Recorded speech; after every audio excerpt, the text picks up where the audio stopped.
Okay, alright. Mga kababayan, magandang hapon sa inyong lahat. Maulan.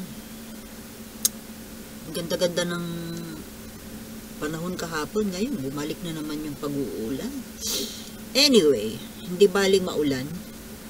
May magandang balita naman po tayong nasagap. Opo, magandang balita.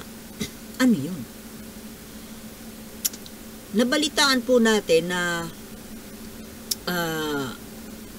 balak na kunin, actually kinausap na kinausap na daw po ng ating mahal na Pangulong BBM si former senator, former DOJ secretary, aking kababayan natin na si Leila De Lima. Opo. Siya po yata yung napupusuan na ipapalit kay Mr. Samuel Martires sa pagiging ombudsman. Yes, ombudsman. Ako po ay natuwa. Yes, nakakatuwa po marinig na magkakaroon po ng matitino na mga appointees, official ng gobyerno. Dahil ito pong Samuel Martires na ito, ay appointed po ito ni Digong. At ako po ay nagtaka kung bakit nung naupo na si Pangulong BBM, naupo na maging Pangulo, kung bakit hindi pa ito pinalitan? Well, dahil maraming ang kabalbalan itong ginagawa, di ba? Itong Martires na ito. Na yung mga opisyal ng gobyerno na nasasangkot sa mga anomalya, ay wala naman pong napaparusahan, di ba? So, there's something. So ngayon, nagtaka ako kung bakit hindi pa siya pinapalitan ni PBBM. Ngayon, siguro, napag-isip-isip ko na baka kaya hindi pinapalitan ni PBBM ay dahil, well, para maiwasan yung mga initan, hinintay na lang na mag-retire. So for retirement na po pala kasi itong si Samuel Martires. At ang ipapalit po, balita ko, ay si Senator Leila De Lima. Ito po ay isang welcome development. Maganda po ito, actually ako'y tuwang-tuwa. Kasi anong ibig sabihin nito? Kapag si De Lima na po ang naupo sa ombudsman, siyempre magiging iba ang takbo ng hustisya. Lalo pa na ang mga nakademanda ngayon, ang mga kinasuhan ngayon ng mga high profile ay mga tao ni Digong. So maganda po ito. Kaso lang, ang tagal pa pala Akala ko pa naman nung narinig ko itong balita na to ipapalit na, uupo na si De Lima next month. Hindi pa pala. Next month or within the year. Next year pa pala ng July. Dahil July pa, magre-retire itong si Martires. Well, wala tayong magagawa. Ganun So, bali isang taon pa. Isang taon pa tayong maghihintay. Siguro ko naman by that time, umuusad na yung kaso, yung mga ikinaso ni Sonny Trillanes, di ba? Sa mga naging kasabwat ni Digong. Sana nga po ganun ang mangyari, ano? Ito maganda po ito, magandang balita ito na kung si De Lima nga, at sana po tanggapin ni Madam Leila De Lima itong pwesto na ino-offer sa kanya. Para na lang po sa para sa bayan. para sa katarungan, para sa hustisya, di ba? Kasi baka may mga apprehensions na baka hindi tanggapin dahil dilawan. Pero kung mag-iisip-isip naman po si Madam Laila de Lima na ito hindi labas dito yung mga kulay-kulay politika, kundi para sa bayan. Obligasyon para sa bayan. So maganda po ito. Sana nga po, ang ilan pa po sa mga nakikita ko ng mga departamento na dapat mapalitan na itong actually, dati namang DOJ Secretary si De Lima, no? Sana siya yung ipalit kay Boying Remulla. Kasi alam mo ito si Boying Remulla, tao din pala ito ni Digong. Alam niyo, ang dami-dami palang naiwan ng mga tao na nakaposisyon, na mga appointed ni Digong.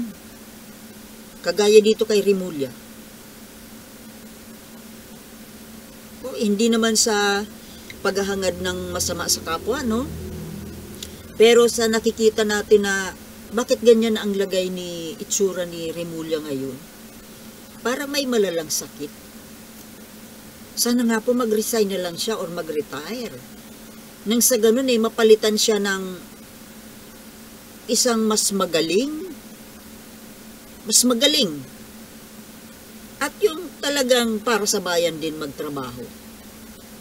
Mahirap kasi pag yung mga dating tao ni Digong kagaya nito, si Remulla. Ang nakakaasar kasi, mataas ka na opisyal, secretary ng Department of Justice, pero wala kang magawa doon sa mga malalaking kaso, yung mga kasong ang tagal-tagal na. Wala pong nagagawa, di ba? Yung kaso ni Tebes. Hanggang ngayon, hindi pa ba pauwi para maparusahan? Di ba? Si Arnie Tebes na nagtatago sa Timor-Leste. Yung si General Bantag. Hanggang ngayon, hindi makita-kita. Si Kibuloy, hindi makita. Useless. Napaka-useless. Nagiging inutil po tuloy ang itsura ng gobyerno natin. Dahil dyan sa mga nakaupo na inutil din. Ang isa pa nga dyan ewan ko ba? Ewan ko ba naman kay President Marcos kung bakit yan ang pinagkukuha? Ito lang yung nandiyan sa sa DSWD. Hindi ko magets kung bakit Rex Gatchalian. Masyadong mga mayayaman yan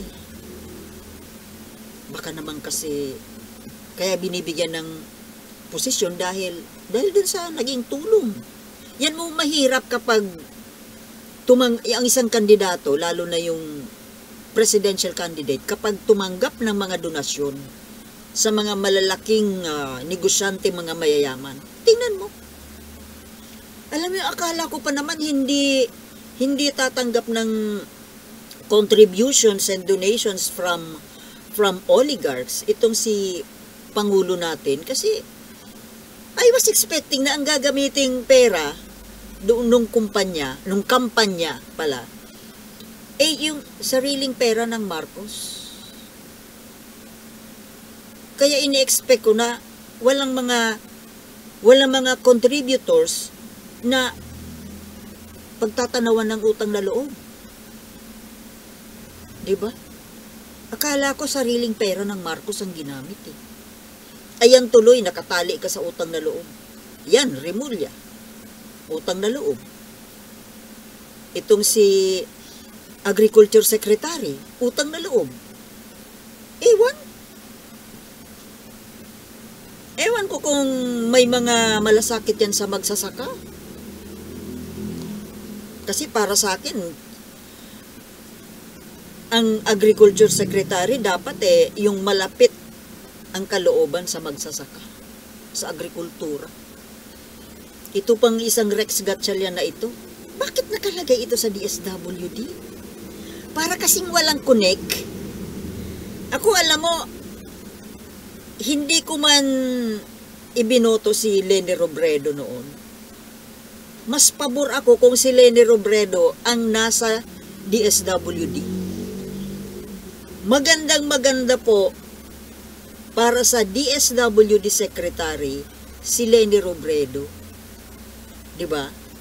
Kasi mahilig siya magtumulong sa mga mahihirap, sa mga nasa laylayan.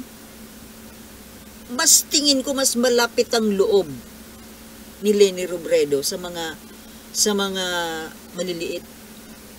Siya dapat ang nandiyan sa DSWD. O isa pa dyan yung DILG.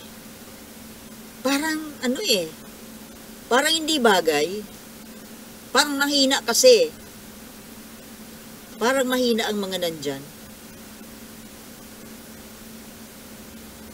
O, sa DepEd lang. Buti nag-resign na.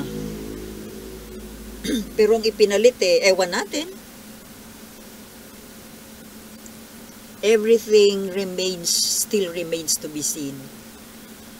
Kasi, baka magawa ng mapa-improve ni Angara ang DepEd. Kasi para sa akin, dapat educator ang nandiyan dyan Scholar. Ambot. Anyway, so yun po, mga kababayan. Medyo magandang development ito na si Madam Laila de Lima ang ilalagay bilang ombudsman. Baka dyan tayo makakakita po ng hustisya. Hustisya para sa mga biktima. Hustisya mailagay sa maikulong yung mga talagang mga maanumalya ng mga opisyal ng gobyerno. Straight ito si de Lima Abangan po natin. Kaso ang tagal-tagal pa Pero hindi bale, at least mayroon tayong nakikinikinita na pag-asa. 'Di ba? Again, please bear with me. Kasi hindi ko pa naaayos ang aking vlogging tools. Please.